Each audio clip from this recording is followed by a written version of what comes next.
রাত 10টার আলো, শহর ছিল ব্যস্ত।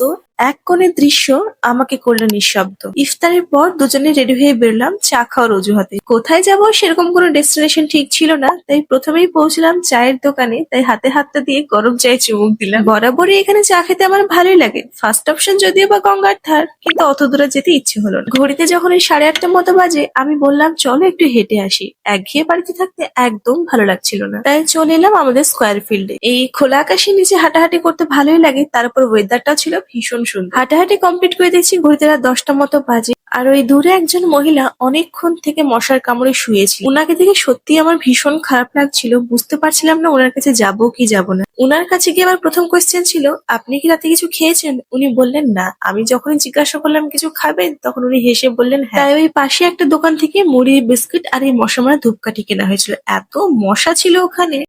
রাতে হ্যাঁ বিস্কুটটা ভেঙে সকালে, ঠিক আছে। আর এটা এই মশা ওই এখানে শুয়ে না, ওই বেঞ্চে শুয়ে, ঠিক আছে। আর এটা এই ধরিয়ে এই ধরাতে পারবে তো।